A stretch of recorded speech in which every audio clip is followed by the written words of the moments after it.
Aksi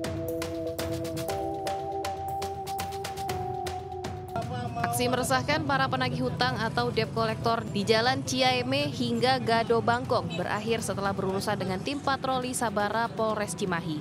Mereka tertangkap tangan tengah beroperasi di tengah keramaian ribuan pemudik sepeda motor yang hendak pulang ke kampung halaman. Awalnya para debt collector ini sempat menyangkal. Setelah terjadi perdebatan yang berlangsung alot, para pelaku ini akhirnya mengaku mengincar sepeda motor pemudik yang melintas di sepanjang jalur selatan, khususnya wilayah kota Cimahi dan Kabupaten Bandung Barat. Saat digeledah, polisi menemukan surat atau dokumen beberapa nama dan plat nomor yang masih menunggak cicilan pembayaran kendaraan dari salah satu perusahaan leasing. Selanjutnya para pelaku ini dibawa ke Mapolres Cimahi untuk dimintai keterangan lebih lanjut. Selain mengamankan jalur mudik, polisi akan menindak tegas para debt collector yang mengambil paksa sepeda motor warga karena sudah melanggar hukum serta tindak pidana perampasan. Dari Kabupaten Bandung Barat, Iwono Wahyu, iNews melaporkan.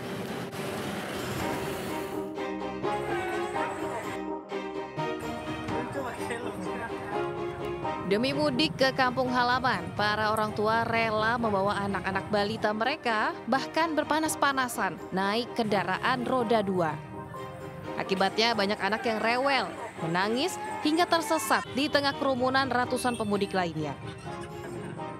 Seperti ibu yang satu ini, tampak mencari anaknya ke segala tempat hingga menemukan anaknya tengah berteduh di bawah tenda akibat udara panas.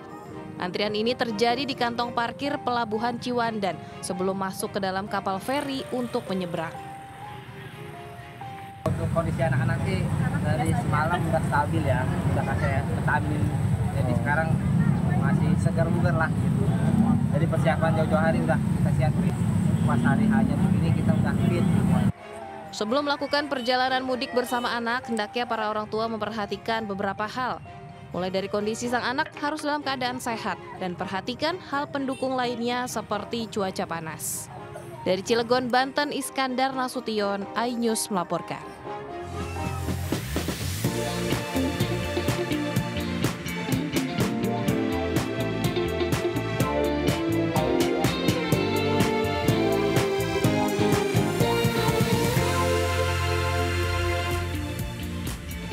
Ya, halo pemirsa, apa kabar Anda di satu hari jelang Lebaran? Semoga selalu sehat dan selalu bersemangat pemirsa. Buletin Siang kembali hadir untuk menemani aktivitas Anda bersama keluarga di rumah. Bersama saya Pram Sejaya pemirsa, inilah Buletin Siang selengkapnya untuk Anda.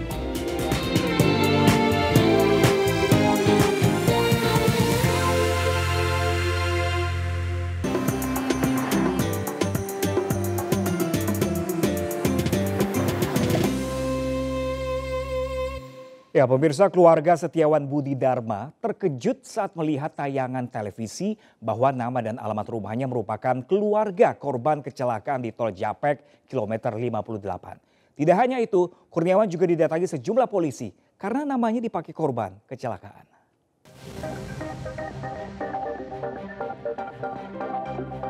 Polisi terus menyelidiki korban kecelakaan di ruas tol Jakarta Cikampek kilometer 58 yang terjadi Senin kemarin.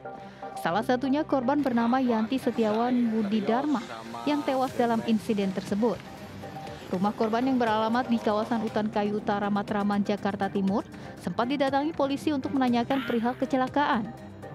Pemilik rumah mengaku korban berjenis kelamin perempuan itu bukanlah anggota keluarganya dan minibus yang digunakan bukanlah miliknya. Tapi yang saya kagetnya nama saya termasuk di belakang nama dia. Yanti Setiawan Budi Dharma, apa-apaan. Saya minjemin KTP sama orang juga nggak pernah. Korban meninggal akibat kecelakaan ini berjumlah 12 orang, diantaranya 7 laki-laki dan 5 perempuan. Seluruh korban diduga meninggal di lokasi kejadian karena mobil yang ditumpanginya terbakar. Kecelakaan diduga sopir minibus mengantuk dan mobilnya keluar dari jalur kontraflow. Sementara saat ini penyebab kecelakaan masih diselidiki polisi. Dari Karawang, Jawa Barat, Tim Liputan iNews melaporkan. Sementara itu pemirsa, satu hari menjelang Lebaran, antrian dan kepadatan penumpang di Bandara Soekarno-Hatta, Tangerang, Banten masih terjadi. Sejak pagi, para pemudik terlihat memenuhi kawasan bandara, terutama di ruang tunggu. Nah, berikut laporan dari Putu Bagus dari Bandara Soekarno-Hatta. Ya baik pemirsa, 1 hari menjelang Hari Raya Idul Fitri, kondisi di tempat saya melaporkan yakni di Bandara Soekarno-Hatta, tepatnya di Terminal 2, bahwa memang pantauan kami bisa terlihat di dalam layar kaca Anda bahwa memang di sekeliling saya juga kondisi para pemudik ini masih memadati kawasan bandara, dan memang sejak tadi pagi para pemudik ini masih mengantri begitu di dalam counter check-in dan juga ada di lobi dan beberapa ruang tunggu lainnya.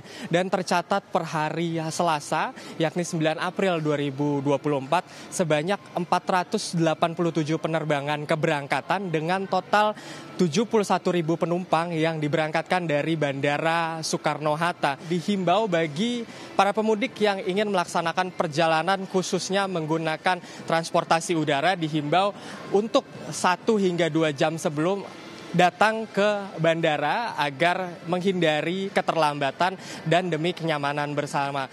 Dari Tangerang, Banten, Putu Bagus, Jaka Samsa, iNews melaporkan.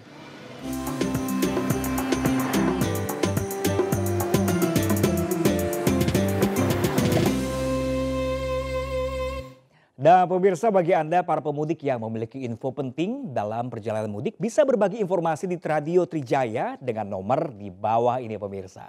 Ya pemirsa, ditinggal mudik, rumah yang dihuni hakim tipikor di Palembang dibobol maling. Sementara di Jakarta Barat, sejumlah ibu pingsan saat mengetahui anaknya diamankan polisi karena positif mengkonsumsi narkoba saat sahur on the road.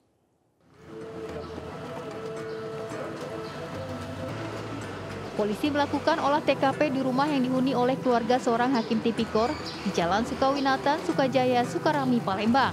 Hasilnya, sejumlah barang dinyatakan hilang dan polisi mengamankan barang bukti berupa gembok dan rantai pagar yang telah dirusak pelaku. Isak tangis hingga jatuh pingsan seketika terjadi saat polisi mempertemukan pelaku sahur on the road yang diamankan dengan orang tuanya. Mereka diamankan karena terlibat dalam aksi konvoi sahur dan takjil on the road di ruas jalan di wilayah Kembangan, Cengkareng, dan Grogol, Petamburan sambil menyulut kembang api dan petasan. Dari 71 remaja yang diamankan, 14 orang diantaranya dinyatakan positif mengonsumsi narkoba. Sempat viral, pria arogan yang parkir sembarangan dan tak terima ditegur karena menyebabkan kemacetan di kawasan Petukangan, Pesanggerahan, Jakarta Selatan, akhirnya meminta maaf secara terbuka melalui media sosial. Meski telah meminta maaf, pelaku yang merupakan pegawai Pertamina juga menerima sanksi berupa pencopotan dari jabatannya karena perilaku yang tidak memperhatikan sopan santun dan etika di masyarakat. Setelah Mojokerto, Semarang, dan Bekasi, Tangerang menjadi lokasi penutup rangkaian konser ngabuburit dan tablik akbar yang digelar iNews. Masyarakat Tangerang berbondong-bondong memenuhi area lapangan untuk bisa menyaksikan perhelatan tablik akbar.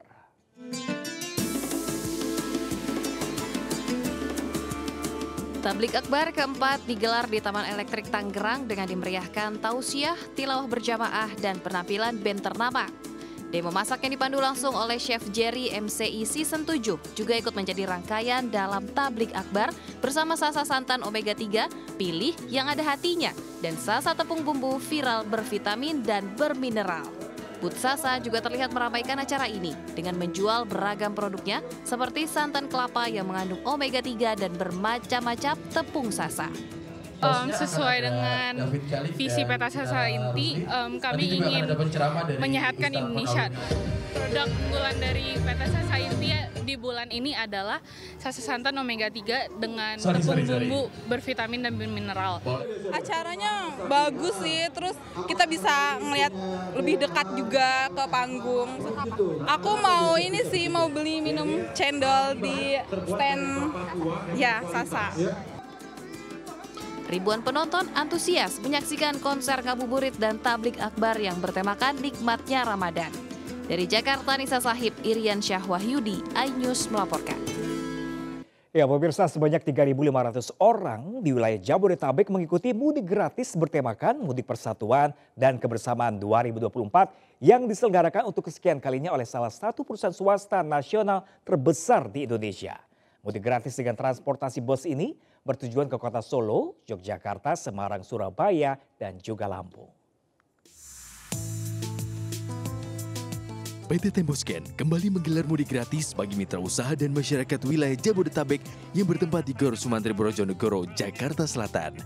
Bertema Mudik Persatuan dan Kebersamaan 2024 dan dihadiri oleh Kakor Lantas Polri, Irjen Aan Suhanan. Mudik gratis diikuti 3.500 peserta yang diberangkatkan menggunakan 60 bus dengan tujuan Solo, Yogyakarta, Semarang, Surabaya, dan Lampung.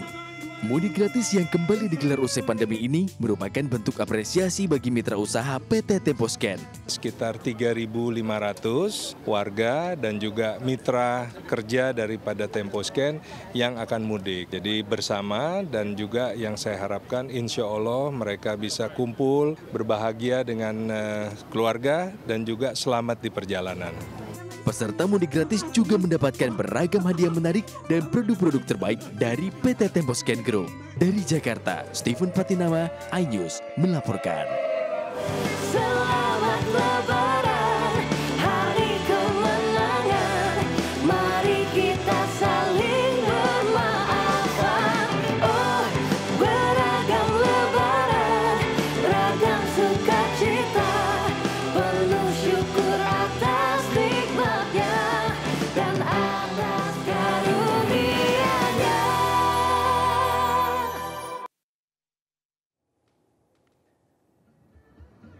Akibat mengerem mendadak, 4 mobil pemudik terlibat kecelakaan beruntun di ruas tol kilometer 418 Semarang, Jawa Tengah. Informasi selengkapnya sesaat lagi pemirsa, tetaplah bersama kami di Buletin Aisyah.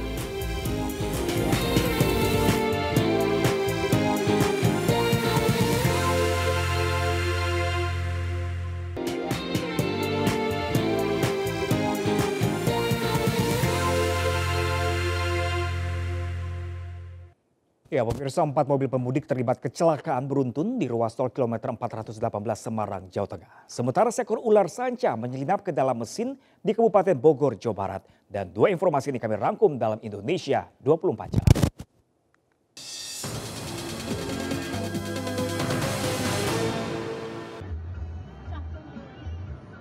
Empat mobil pemudik mengalami kecelakaan beruntun di ruas tol kilometer 418 Semarang. Awalnya, mobil yang berada paling depan tiba-tiba mengerem mendadak, hingga membuat 3 mobil di belakangnya tidak bisa menghindari tabrakan. Kecelakaan beruntun ini tidak sampai menimbulkan korban jiwa. Pemilik motor kaget bukan kepalang saat mendapati mesin motornya kemasukan ular sanca. Diduga ular sanca ini menyelinap masuk ke dalam mesin saat motor diparkir di area kebun di Desa Cilejit, Kecamatan Tenjo, Kabupaten Bogor. Ular sepanjang 2 meter ini berhasil dievakuasi seorang mekanik bengkel motor dan diserahkan ke petugas damkar.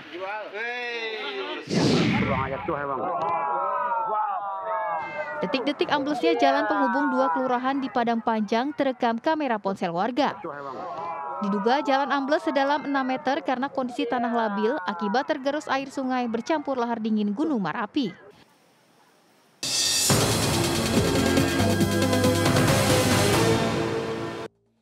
Kita beralih ke informasi duka pemirsa. Komedian Babe Cabita meninggal dunia pagi ini. Diketahui Babe Cabita meninggal karena penyakit anemia aplastik yang dideritanya sejak tahun lalu. Komedian pria Prayoga Pratama atau yang biasa dikenal dengan Babe Cabita meninggal dunia di RS Mayapada, Lebak Bulus, Jakarta Selatan pagi tadi.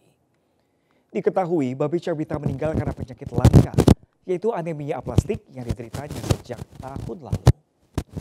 Rencananya jenazah akan dimakamkan di TPU Cirende, Ciputat, Tangerang Selatan pada sore nanti.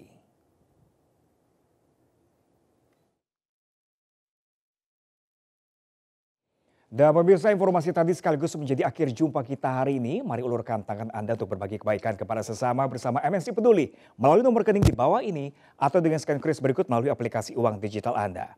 Informasi lengkap juga dapat diakses di mncpeduli.org. Jangan lupa pemirsa, Anda bisa mendapatkan informasi terkini dan terbaru melalui portal yang menghadirkan berita daerah, berita nasional dan berita internasional lengkap di okezon.com. Saya Pram Senjaya yang bertugas pamit undur diri. Sampai berkumpul dengan keluarga. Terima kasih dan sampai jumpa.